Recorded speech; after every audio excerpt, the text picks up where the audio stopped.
ইমান খাইরা নেওয়ার জন্য ভারতের দাদা বাবুরা তারা চাইতেছেন, আমার ভাইরা তারা ভুলে গেছেন, আমার ভাইরা তারা 52 থেকে ভাষা আন্দোলন ভুলে গেছেন, 1947 সাল ভুলে গেছেন, তারা হুসাইন আহমদ মাদানির হুঙ্কার ভুলে গেছেন, তুষার শহীদ আহমদ গঙ্গের হুঙ্কার ভুলে গেছেন। ও আমার ভাইরা, শাহ আব্দুল আজিজ মুহাদ্দিস দেহলভীর ফতোয়া বাকে ভুলে গেছেন। শাহ আব্দুল আজিজ মুহাদ্দিস দেহলভীর ফতোয়া না দিলে ভারত স্বাধীন হইত না। হুসাইন আহমদ মাদানির জন্ম না হইলে ভারত স্বাধীন হইত না। কথা বলেন ঠিক না বেটে? ভারত স্বাধীন করার মূলে আমরা উলামায়ে ইকরাম, বর্তমানে 1 লক্ষ উলামায়ে ইকরাম বাংলাদেশে আছে। পরিষ্কার ভাষায় বলতে চাই, তোমরা যদি গড় গোবিন্দের ভূমিকা পালন করো, আমরা শাহজালালের ভূমিকা পালন করব, শাহজালালের ভূমিকা পালন করব, শাহজালালের ভূমিকা পালন। হক্কাইনি উলামায়ে ইকরামের দরকার আছে না নাই? কথা দোস্তে কর। এই সমস্ত মুফতিয়ানি ইকরামের দরকার আছে না নাই? আর অজরে খন। আমার আয়াতের আলোচনা শুরুর পূর্বে আমি আনুষঙ্গিক দু একটা কথা আপনাদের সঙ্গে একটু বলি। কেমনে দরকার, কেন দরকার? তার কারণ হলো ফতোয়া দিবে মুফতিয়ানি ইকরাম। কে দিবে? কথা কয় না। ফতোয়া কে দিবে? ফতোয়া দিবে একমাত্র মুফতি লাগবে। ডাক্তার যদি আপনার ডাক্তারের কাছে যান, ডাক্তারের কাছে যাওয়ার পরে সারা শরীর আপনি দেখবেন। আমাদের বাংলাদেশের একটা সিস্টেম হইল, মেডিসিন বিশেষজ্ঞ যিনি, ইনি আবার কিডনি বিশেষজ্ঞ, উনি আবার সব কিছু মিলে কিডনি, এ আবার মেডিসিন অথবা ডায়াবেটিস মেডিসিন অথবা নিউরোলজি মেডিসিন সব কিছু বিশেষজ্ঞ একজনে দেখে। কিন্তু মনে বাহির দেশে যাবেন, সেখানে যিনি ডাক্তার, শুধু নিউরো সায়েন্সের ডাক্তার, শুধু আপনার নিউরো যে রোগটা সেটা নির্ণয় করে এটার উপর চিকিৎসা করবেন। যিনি মেডিসিনের ডাক্তার সেটার চিকিৎসা করবেন, যে যেটার যোগ্য সেটার চিকিৎসা করবেন। মুফতিয়ান ইকরামের কাজ হলো ফতোয়া দেওয়া। ফতোয়া দেবে একমাত্র মুফতিয়ান ইকরাম। বাংলাদেশের 95% মুসলমানের দেশে মুফতি ব্যতীত কোনো বাংলাদেশের কোনো গভর্নমেন্ট থেকে যদি ফতোয়া দেওয়া হয়, বাংলাদেশের জনগণ সেটা মানে না। কথাকে ঠিক বললাম না? ঠিক বললাম। ফতোয়া বিরোধী আন্দোলন করেছি আমরা। ফতোয়া বিরোধী আন্দোলন কেন করেছিলাম আপনারা জানেন? ফতোয়া বিরোধী আন্দোলন করার কারণ হলো একটাই, তারা চেয়েছিল ফতোয়ার রায়টা হাইকোর্ট থেকে দিবে। উলামায়ে ইকরাম বলেছে না, কোশ্চিন কালেও সম্ভব হতে পারে না। উলামায়ে ইকরামের শরীরে এক বিন্দু রক্ত থাকতেও ফতোয়া হাইকোর্ট থেকে হবে না। ফতোয়া একমাত্র উলামায়ে ইকরামের দেওবন্দ থেকেই হবে। ঠিক না ঠিক? আমার ভাইরা, ফতোয়া সেই সমস্ত উলামায়ে ইকরামের কেন দরকার? একবার আপনারা জানেন, বাদশাহ বিবিকে ভালোবাসা মোহব্বত কইরা যে কোনো কারণে বউরে ডাক দিয়া কয়, আমার রাজ্যের বাহির থেকে যাস, সন্ধ্যার আগে যদি না বাহির হও 3 তালাক। কয় তালাক? কথা দস্তে কয়, জোরে কন। যে বাদশাহ কথা বলার পরে দৌড় হয়ে গেছে। উনার দেশের এই বুজুর্গ মুফতিয়ান ইকরাম, উদাহরণ বশত আমাদের নেত্রকোনার গর্ব দিলওয়ার সাহেবের কাছে, উনার কাছে যাওয়ার পরে কয়, আপনার বা যেই কথা বলছেন তালাক দেয়া তোটা মানুষ এরপরে বুঝে কি কর। তাহলে আমার মসজিদ আসলে এক মসজিদ, যে মসজিদ জুমা ফরাই, গত জুমা এক ব্যক্তি আসছে, আয়সা বলতেছে রাগের মাথায়, হুজুর কি যে বলছি, তালাক বলছি কিন্তু 3 বার বলছি, কিন্তু হ্যাঁ রেজে দিছে এই কথা বলি নাই। আমি বললাম, তখন আমি কি বলবো? আমি বললাম যে আপনি 5,000 টাকা এবং লিখিত আকারে আপনি মুফতি বরাবর আপনি একটা কাগজ লিখা যান, ফতোয়া আগামী শুক্রবারে দিব। পরে দেখি হ্যাঁও নাই আর ফতোয়াও নাই। কথা আসতে কয়, যেরকম আরো যেরকম আজকে যদি এই রাইটটা যদি বাস্তবায়ন হইতো, হাইকোর্ট থেকে যদি রায় প্রমাণ হইতো, তাহলে লক্ষাধিক টাকা খরচ করে আপনার যারও সন্তান নিয়ে আসতো, রায় দিয়া দিত দেশ আছে, তাহলে আমাদেরকে কেন 5,000 দিতে পারবে না? কথা বলেন ঠিক না বেঠে? আমরা পড়াশোনা করেছি উলামায়ে ইকরামের দেওবন্দ থেকে, উলামায়ে ইকরামের উত্তরসূরি থেকে। এই কথা বলার পরে উদাও আমার ভাইরা কোন গেছেন নেত্রকোনার ওই দিলওয়ার সাহেব হুজুরের কাছে, উনি বলেন তালাক তো হয়ে গেছে। হুজুর আবার গুসরে না উদাহরণ দিচ্ছি, আমাদের এলাকার বুজুর্গানা দিন বুজুর্গ, এই জন্য আমি কোনাকে দিয়ে উদাহরণটা দিচ্ছি, যেহেতু অন্যদের নামটা আমার স্মরণ নাই। অথবা আমার দুলাভাই মাদ্রাসার মুতাবিম, ওনার কাছে গেছে, উনিও বললেন যে 3 তালাক তো হয়ে গেছে। এখন চিন্তা করে দেখে সমস্ত ওলামা ইকরাম বলতেছে তালাক হয়ে গেছে, এখন কি করবে? দৌড়ায়া মহিলা ডাক দিয়ে দৌড়ায়া গেছেন একেবারে ওই যুগের সবচাইতে বড় বুজুর্গ, সবচাইতে বড় মুফতি পিয়ার মাহমুদ সাহেবের মতো ওনার কাছে গেছেন। মনে হয় বাদশার জগতে, ওনার নামটা আমার স্মরণ নাই, একজন ইমাম আজম, 4 জন ইমামের মধ্যে একজন ইমাম, ইমাম ইউসুফ রহমাতুল্লাহ আলাই সম্ভবত, যাই হোক ভুল হইলে আল্লাহ তাআলা মাফ করুক। একজন ইমামের কাছে গেছেন, উনার কাছে যাওয়ার পরে বলতেছেন আপনাকে আপনার স্বামী কি বলছে? বলছে আমি যদি সন্ধ্যার আগে ওনার রাজত্ব থেকে বের না হই তাহলে 3টা তালাক হয়ে যাবে। 3 তালাক দিয়ে দিয়েছে। এখন সমস্ত ওলামা ইকরাম বলছে আমার তালাক হয়ে গেছে, আমার স্বামীকে বড় মহব্বত করি, রাগের বশত হোক এমনিতেই হোক যেইভাবে বলে ফেলছে, এখন কি করা যায়? উনি বলতেছেন কাদেমরা ডাক দিয়ে কয়, ওই মুয়াজ্জিন এক কাজ কর, ওই মহিলাকে ওই ইতিকাফের নিয়ত করায়া মসজিদের কোণার ভিতরে বসায়া দে। কথা কই না, কথা কই না, কোথায় বসায়া দিছে? হ্যাঁ, এখন মনে করে তাকে বইরা মা আপনি ঘেকে যায় সুবহানাল্লাহ সুবহানাল্লাহ আলহামদুলিল্লাহ বলতে থাকেন। এখন মনে করেন পেরেশানের মধ্যে থাকলে এই সমস্ত কিছু সুবহানাল্লাহ সুবহানাল্লাহ বলা মনে চায়?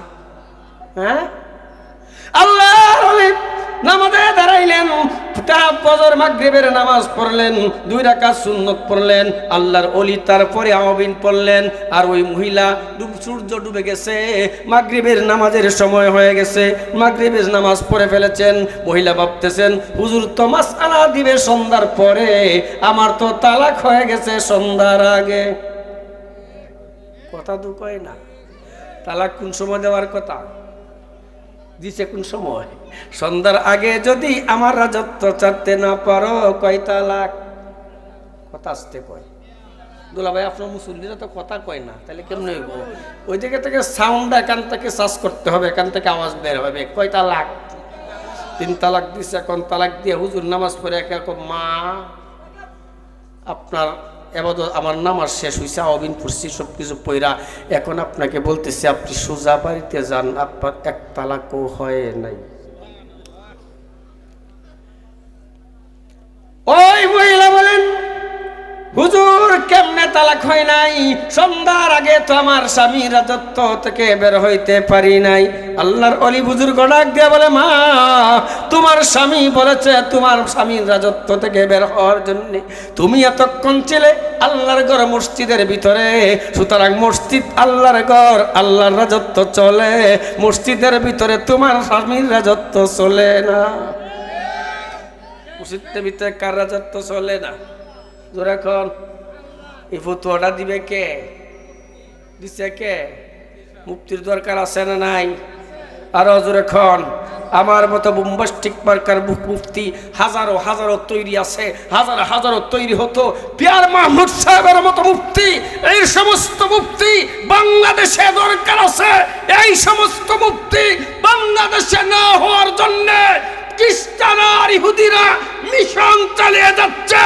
বর্তমানে বিভিন্ন রূপ ধরে আসছে। বর্তমানে যে রূপটা হচ্ছে সেইটা হলো ইসকন। পরিষ্কার ভাষায় বলে যাচ্ছে আমরা উলামায়ে ইকরাম দেশের পাহারাদার, আমরা চিনি কারা নাস্তিকার মুরতাদ, আমরা চিনি কারা ইসলামের ডাকাত। পরিষ্কার ভাষায় বলে যায় যদি আর কোনদিন ইসকনের পক্ষ থেকে তু শব্দ আসে কারবালায় পরিণত হবে, কারবালায় পরিণত হবে। নারে তাকবীর! ইসলামের শত্রুরা, মুসলমানের শত্রুরা, আমার ভাইরা আপনারা ভালো করে জানেন, অনেকেই জানেন না, হিন্দুরা অনেক সময় আমাদেরকে বলে মুসলমানরা দাঙ্গা শুরু করছে, মুসলমানরা এখন এই সমস্ত করতেছে। হিন্দু ভাই যারা আছেন আপনাদেরকে আমি বলবো, আপনারাও যারা আছেন তাদেরকে বলবেন ইসকন হিন্দুত্ববাদী একটা ধর্ম নয়। ইসকন 1966 সালে আমেরিকার নিউ ইয়র্কে তাদের আবির্ভাব ঘটেন। তার নাম হলো প্রভুবাদ। তার স্বামীর নাম প্রভুবাদ, একজন মহিলা হলো আবির্ভাব করেছেন, স্বামীর নাম প্রভুপাদ। সে ইস্কন শুরু সে এই ধর্মের ইস্কন ধর্মের পদার্পণ করেছেন 1966 সালে। সে পড়াশোনা করেছেন আপনার আমেরিকাতে, সে পড়াশোনা করেছেন ডক্টরিয়েট লাইনে। সে একজন ফার্মাসিউটিক্যাল ছিলেন। বাংলাদেশের এই পার্শ্ববর্তী রাষ্ট্র আপনার ইন্ডিয়ার ভারতের কোন স্কুলে পড়ে নাই, কলেজে পড়ে নাই, ভার্সিটিতে পড়ে নাই, সনাতন ধর্মে কোনো পড়াশোনা করে নাই। সে পড়াশোনা করেছেন খ্রিস্টান ধর্মে। খ্রিস্টানদের দালালি হয়ে একটা ফার্মাসিউটিক্যাল হয়ে বাংলাদেশ নয় গোটা বিশ্বে সমস্ত হিন্দুদেরকে দাওয়াত দিয়ে ইস্কনের সদস্য বানায়া তারা আবির্ভাব হয়েছে। ও আমার ভাইরা, ইস্কনের যারা সনাতন ধর্মাবলম্বীর যারা হিন্দু ভাইরা আছেন, যারা আসল হিন্দু ভাই, যারা বুঝে, তারা শুনে, তারা ভালো করে জানে, তারা কোনোদিন ইস্কনের পক্ষ অবলম্বন করতে পারে না। তারা ইস্কনের সদস্য হয়তো নাস্তিক থেকে, না মুরতাদ থেকে, না হয় ভালো বংশের কোনো হিন্দুদের মধ্যে যারা ভালো তারা নিষেধ করেছেন। তারা জানে এদের উদ্দেশ্য হলো একটাই, মুসলমানদেরকে নিধন করা। উদ্দেশ্য কোনটা? উদ্দেশ্য কয়টা? মুসলমান নিধন করা হলো এদের কাজ। আমার ভাইরা, এখন আস্তে আস্তে আপনারা জানেন এদের আবির্ভাবটা হয়েছে কবে? 2009 সালে। হিন্দুরা যখন হিন্দুত্ববাদী, তারাও জানে যে আমাদের নাম বিক্রি করে, ইস্কন নাম দিয়া তারা আমাদের ধর্ম বিক্রি করে, তারপরে তারা এরকম মুসলমানদেরকে রোদন করবে। সুরে সুরে খালাতো ভাই হিন্দুদের কিছু মানুষ তাদের ধর্মে, ইস্কন ধর্মে সদস্য হইয়া তারপরে তাদের সংগঠনকে শক্তিশালী করেছে। আমার ভাইয়েরা, তারপরে হিন্দু থেকে, বৌদ্ধ থেকে, খ্রিস্টান থেকে, বিভিন্ন ধর্ম থেকে তাদেরকে ধর্মে আইনা এদেরকে সদস্য বানাইয়া টাকার লোভ প্রলোভন দেখাইয়া, বিভিন্ন জিনিসের প্রলোভন দেখাইয়া তারপরে একটা সংগঠন সারা বিশ্বে চালু করেছেন। 2009 সালে হিন্দুত্ববাদী একটা দল তাদেরকে নিষেধ করেছেন। তাদের দুর্গা পূজায় 2009 সালে দুর্গা পূজার মধ্যে তাদেরকে আঘাত করেছেন। সেখান থেকে তারা বুঝতে পেরেছে এরা আসলে আমাদের ধর্মাবলম্বী নয়, এরা আরেকটা ধর্ম, আমাদেরকে ব্যবহার করে মুসলমানদেরকে নিধন করতে চায়। তারপর আসেন 2014 সালে আমার ওই স্বামীবাগে ঢাকায়, স্বামীবাগে তারাবির নামাজে বাধা দিয়েছে ইস্কন। 2016 সালে সিলেটের জমিনে এক ইমাম আপনার তার বিরুদ্ধে, ইস্কনের বিরুদ্ধে একজন মসজিদের ইমাম সাহেব ট্রানাস দেওয়ার কারণে তাদেরকে হত্যা করা হয়েছে। সিলেটের জমিনে ইস্কন মন্দিরের পার্শ্ববর্তী মসজিদে অনর্বত গুলিবর্ষণ করে 17 জনকে মৃত্যুসজ্জায় শায়িত করেছে।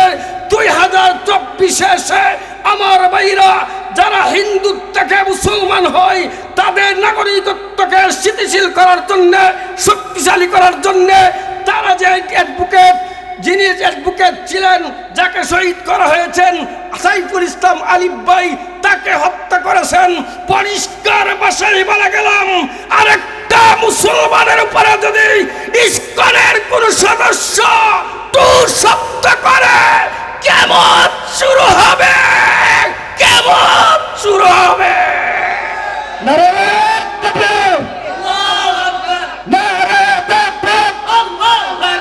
মুসলমানের শত্রুরা ইস্কনের বিরুদ্ধে।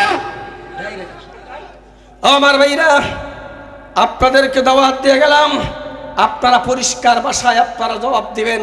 আমরা ইমানদার, আমরা মুসলমান, শয়তানের আমরা অনুধাবন করব না। আমি তেলাওয়াতকৃত আয়াতে আল্লাহ পাক রব্বুল আলামিন এই কথাটাই বলেছেন, ইয়া আইয়ুহাল্লাযীনা আমানু উদখুলু ফিস-সিলমি কাফা। হে আমার ইমানদারেরা, কাদেরকে ডাক দিছে? কথা দু আস্তে ক। আল্লাহ তো ডাক দেওয়া দরকার আছে মুমিন রে, ইয়া এই কাফের রে, ইয়া আইয়ুহাল্লাযীনা কাফারু, ইয়া আইয়ুহাল্লাযীনা মুশরিকু না বইলা বলছে কারে? হ্যাঁ, ইমানদারে ডাক দিয়া বলে উদখুলু ফিস-সিলমি কাফা, প্রবেশ করো ইসলামের মধ্যে, পদার্পণ করো পরিপূর্ণরূপে। এটা বোঝার জন্য উদাহরণ দিতে হবে, এটা বোঝার জন্য কেন এই আয়াতটা নাজিল হইলেন এইটার শানে নজুলটা বুঝতে হবে। কথা কি ঠিক বললাম না ঠিক বললাম? এখন যদি আমি ব্যাখ্যা বিশ্লেষণ করে, আমি তো আর মুফতি পিয়ার মাহমুদ সাহেবের মতো, মুফতি আল্লামা দিলওয়ার সাহেবের মতো এত বড় আলেম না। এই জন্য সংক্ষেপে বুঝাইতে হইলে আমার একটু গুরাত যাইতে হবে। এখন শানে নজরুলটা বললে কয়েক মিনিট সময় যাইব, আপনারা শুনবেন। হ্যাঁ, আমার নবী মুহাম্মদুর রাসূলুল্লাহ সাল্লাল্লাহু আলাইহি ওয়াসাল্লাম হিজরত করে মদিনায় যাবেন। রবিউল আউয়াল মাসের 1 তারিখ গিয়া পৌঁছছেন। এর 3 দিন আগে, এর আগের মাস 3 দিন আগে তিনি রওনা দিয়েছেন। আপনারা যাবেন মদিনায়। মদিনায় সংবাদ পৌঁছে গেছেন আল্লাহর নবী আসতেছেন।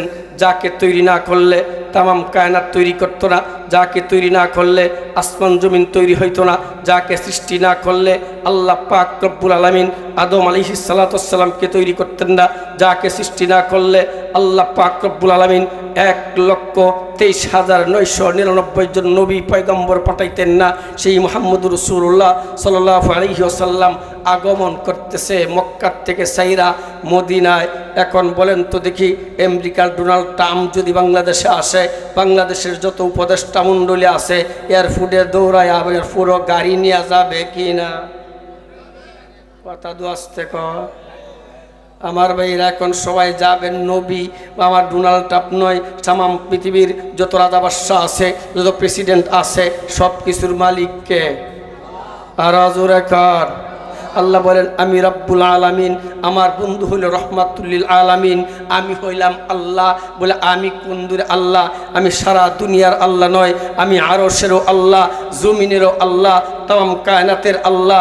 ও আমার ভাইরা, আদম আলাইহিস সালাতু ওয়াস সালামের দিকে লক্ষ্য করেন, মুসা আলাইহিস সালাতু ওয়াস সালামের দিকে লক্ষ্য করেন। যত পয়গম্বর আল্লাহ পাক রব্বুল আলামিন পাঠাইছেন, সমস্ত পয়গম্বরকে এক একটা এরিয়া, এক একটা গোত্র দিয়া, এক একটা বাগ দিয়া, এক একটা এরিয়া দিয়া, এক একটা দেশ দিয়া, তারপর দেশ ভিত্তিক, কোন নবী এরিয়া ভিত্তিক, কোন নবী গোষ্ঠী ভিত্তিক, সবগুলা বলার সময় আমার নাই। বলে আমার নবী মুহাম্মদুর রাসূলুল্লাহ সরকারে দু আলম সাল্লাল্লাহু আলাইহি ওয়াসাল্লাম, ও আমার হাবিব ভালো করে শোনো, তুমি সমস্ত নবীদেরকে 1,23,999 জন পয়গম্বর আমার রেসাল, আমার দ্বীনকে প্রতিষ্ঠিত করার জন্যে আমি পাঠাইছি। ওনারা শুধু একটা গোত্রের জন্য পাঠাইছি, কাউকে একটা বংশের জন্য পাঠাইছি, কাউকে একটা দেশের জন্য পাঠাইছি। আপনাদের এলাকার এমপি সাহেবের এরিয়া আছে না নাই? আর জোরে কম। আমার মাদ্রাসার প্রতিষ্ঠাতা যিনি, উনি বাংলাদেশ জাতীয়তাবাদী দল বিএনপির চেয়ারপারসনের উপদেষ্টা। উনি মনোনয়ন যদি পায় কিন্তু আটপাড়া, এর বাইরে পাওয়ার সম্ভাবনা আছে? কথা কয় না তো। এর বাইরে যেমন পাবে না। আমার ভাইরা প্রত্যেকটা নবীকে এরিয়া ভিত্তিক পাঠাইছেন, কোনো নবীকে আপনার দেশ ভিত্তিক পাঠাইছেন, কোনো নবীকে গোত্র ভিত্তিক পাঠাইছেন। আমার আল্লাহ বলেন ও আমার হাবিব, ও আমার হাবিব ভালো করে শুনেন, আপনি হইলেন মাহবুব, আমি রব্বুল আলামিন, আপনি রহমাতুল্লিল আলামিন। আমি আল্লাহ পাকের এরিয়া যদ্দূর, আপনি নবী মুহাম্মদুর রাসূলুল্লাহ এরিয়া তদ্দূর। সেই মুহাম্মদুর রাসূলুল্লাহ সাল্লাল্লাহু আলাইহি ওয়াসাল্লাম আগমন করতেছে। এখন করার পরে মদিনার বাসী যারা আছেন, সমস্ত মুসলমানেরা তারা একত্রিত হইয়া কাহারো পাতে শরবতের পেয়ালা, কাহারো পাতে ডাবের পানি, কাহারো পাতে হাতে ফুলের মালা, সব কিছু নিয়া নবীজিকে রিসিপশন করার জন্যে নেত্রকোনা সদর গিয়া পড়ছে। কথা বুঝেন নাই? মানে নেত্রকোনা রসুল যেদিকে আসতেছেন, একবারে 2-3 মাইল আগায়া গিয়া সকলে ধারাবাহিকভাবে 2 লাইন করিয়া সুন্দর করিয়া দাঁড়ায় রয়েছেন। সেনাবাহিনীর প্রধান যদি আগমন করে, তাহলে দেখবেন সেনাবাহিনীর যত সদস্য আছে 2 লাইন 2 সাইডে, মাঝখান দিয়ে সেনাবাহিনীর প্রধান যায়। কথা তো আসতে কয়, কথা আসতে কয়। আল্লাহ রাব্বুল আলামিনের হাবিব, তামাম কায়নাতের মালিক মুহাম্মদুর রাসূলুল্লাহ সাল্লাল্লাহু আলাইহি ওয়াসাল্লাম, আল্লাহ পাক রব্বুল আলামিনের সবচাইতে কাছের। সবচেয়ে আল্লাহ বলেন আমি হইলাম রব্বুল আলামিন, আপনি হইলেন রাহমাতুল লিল আলামিন। আমার এরিয়া তদ্দূর, আপনার এরিয়াও তদ্দূর। আমি আল্লাহর এরিয়া যদ্দূর, আপনি নবীর এরিয়া যদ্দূর। আমি আল্লাহ পাকের রুবুবিয়তের রাসা প্রকাশ করার জন্য আমি আল্লাহ পাক রব্বুল আলামিন 1,24,000 পয়গম্বর প্রেরণ করলাম। আপনার রিসালাত প্রকাশ এবং প্রচারের জন্য 1,00,000 সাহাবীও আমি আপনাকে দিলাম। মুসলমানেরা, সেই নবী যখন যাইবেন, কাহারো হাতে ডাবের পানি পানি, কাহারো হাতে শরবতের পেয়ালা। দুইটা বাঘ তিনটা বাঘ হইলেন। একদল সাহাবী মদিনাত মক্কা থেকে এসেছে রাসূলুল্লাহ সাল্লাল্লাহু আলাইহি ওয়াসাল্লামের সাথে, আর একদল সাহাবী ডাইনে। মদিনার সাহাবীরা দুইটা বাঘ হইয়া, ডাইন পাশে সাহাবায়ে কিরাম, বাম পাশে সাহাবায়ে কিরাম, পিছনে মক্কার সাহাবায়ে কিরাম। মাঝখান দিয়ে সর্বপ্রথম আপনার আমার নবীর উটের বহর চলছে। আল্লাহ রাসূল সাল্লাল্লাহু আলাইহি ওয়াসাল্লাম মাঝখান দিয়ে যখন উঠিয়া যাইতেছেন, এমত অবস্থায় ডান দিকের সাহাবায়ে কিরামরা বলে, ইয়া রাসূলুল্লাহ, হাবিবাল্লাহ, ওগো আল্লাহর পয়গম্বর, আমার বাড়িতে আপনি যাবেন।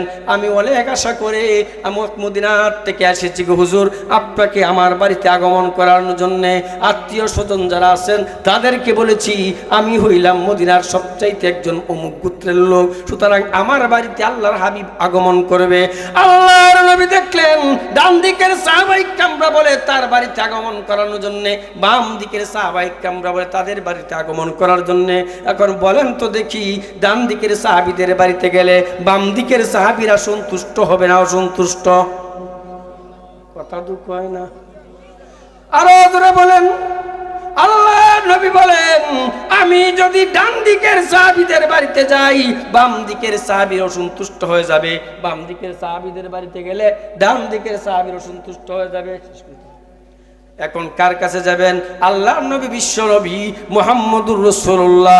আল্লাহ পাক রব্বুল আলামিনের কাছে দোয়া করলেন। আল্লাহ রাব্বুল আলামিন সাথে সাথে জিবরাইল আলাইহিস সালাতু ওয়াস সালামকে আয়াত দিয়ে পাঠিয়ে দিলেন, ওগো নবীজি, আপনার হাতের লাগামটা ছেড়ে দেন, উটের লাগামটা আল্লাহর হাতে ছেড়ে দেন। আল্লাহ পাক রব্বুল আলামিন উটটাকে যার বাড়িতে নিয়ে যাবে, আপনি তার বাড়িতে আশ্রয় গ্রহণ করবেন। আমার ভাইরা অনেক লম্বা আলোচনা, যাই হোক, যেই কথাটা বলতেছিলাম এই দিকে আলোচনা করার সময় নাই। সময় হলো একটা, যেইটা বললাম সেইটা হলো আসল। ইমান খাইরা নেওয়ার জন্য ভারতের দাদা বাবুরা আপনার পরিষ্কার বাসায় তারা আসতেছেন, তারা চাইতেছেন। আমার ভাইরা তারা ভুলে গেছেন, আমার ভাইরা তারা 52 থেকে ভাষা আন্দোলন ভুলে গেছেন, 1947 সাল ভুলে গেছেন। তারা হুসাইন আহমদ মাদানির হুঙ্কার ভুলে গেছেন, হুসাইন আহমদ গঙ্গোয়ের হুঙ্কার ভুলে গেছেন, তুষার শশীদ আহমদ গঙ্গোয়ের হুঙ্কার ভুলে গেছেন। ও আমার ভাইরা, শাহ আব্দুল আজিজ মুহাদ্দিস দেহলভীর ফতোয়া বাকে ভুলে গেছেন। শাহ আব্দুল আজিজ মুহাদ্দিস দেহলভীর ফতোয়া না দিলে ভারত স্বাধীন হইত না। হুসাইন আহমদ মাদানির জন্ম না হইলে ভারত স্বাধীন হইত না। কথা বলেন ঠিক না বেটে? ভারত স্বাধীন করার মূলে আমরা উলামায়ে কিরাম, বর্তমানে 1 লক্ষ উলামায়ে কিরাম বাংলাদেশে আছে। পরিষ্কার ভাষায় বলতে চাই, তোমরা যদি গড় গোবিন্দের ভূমিকা পালন করো, আমরা শাহজালালের ভূমিকা পালন করব, শাহজালালের ভূমিকা পালন করব, শাহজালালের ভূমিকা পালন করব।